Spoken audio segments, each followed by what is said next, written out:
Pense e enriqueça. Capítulo 2. O segredo do sucesso. Continuação. Há um método do ouro. Uma das causas mais comuns do fracasso é o hábito de desistir diante de uma derrota temporária. Todo mundo comete esse erro em algum momento. Durante os dias da corrida do ouro, um tio do meu amigo R.U. Derby pegou a febre do ouro e foi para o oeste Colorado cavar e enriquecer. Ele nunca tinha ouvido que mais ouro é extraído dos pensamentos dos homens que do solo. Ele tomou uma decisão e foi trabalhar lá com pai e picareta.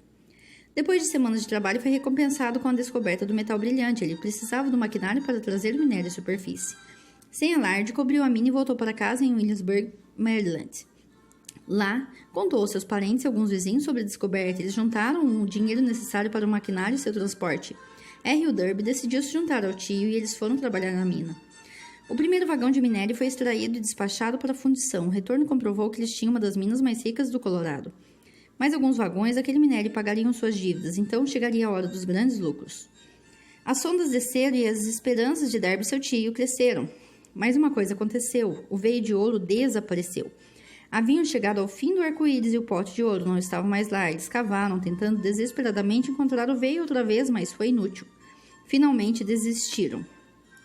Venderam as máquinas para um comerciante de objetos usados por algumas centenas de dólares e voltaram para casa. O vendedor de objetos usados procurou um engenheiro de mineração para dar uma olhada na mina e fazer alguns cálculos. O engenheiro deduziu que o projeto havia fracassado porque os proprietários não conheciam as linhas de falha. Seus cálculos mostraram que o veio seria reencontrado a 1 metro de onde os Derby haviam interrompido a perfuração, e ele foi encontrado exatamente lá. O vendedor de objetos usados extraiu milhões de dólares em minério da mina porque teve a ideia de procurar a orientação de um especialista antes de desistir. Muito tempo depois, Derby recuperou o prejuízo e lucrou muito quando descobriu que o desejo pode ser transmutado em ouro. A descoberta aconteceu depois que ele se tornou corretor de seguros de vida. Sem nunca esquecer que havia perdido uma fortuna por ter parado a 1 metro do ouro, Derby lucrou com a experiência em sua nova área de atuação. Simplesmente disse a si mesmo: parei a 1 metro do ouro, mas nunca mais vou parar porque os homens dizem não à compra de apólices de seguro. Derby ingressou no pequeno grupo de homens que vendiam mais de 1 milhão de seguros de vida anualmente. Ele devia sua insistência à lição que aprendeu com a sua desistência no negócio de mineração de ouro. Antes do sucesso chegar à vida de alguém, essa pessoa certamente encontrará muitas derrotas temporárias e talvez algum fracasso. Quando sobrevém a derrota, a coisa mais fácil e mais lógica é desistir. Exatamente o que faz a maioria das pessoas. Mais de 500 das pessoas mais bem-sucedidas que esse país já conheceu me disseram que seu maior sucesso aconteceu um passo além do ponto em que a derrota as havia atingido. O fracasso é um trapaceiro com um aguçado senso de ironia e astúcia. Ele se diverte muito fazendo a pessoa tropeçar, quando o sucesso está lá, ao alcance da sua mão. Comentário. A crença de Napoleão Hill de que todo fracasso traz nele a semente de um benefício equivalente foi inspiração para o empreendedor e orador motivacional Wayne A. Roth. Escreveu em seu livro Joy and Failure, publicado no fim da década de 1990. Não só conta a história pessoal de Wayne sobre usar seus fracassos como degraus para o sucesso, como também conta a história de outras pessoas bem-sucedidas que provam que os ricos e famosos só chegam a esse patamar por causa da aprendizagem com seus fracassos.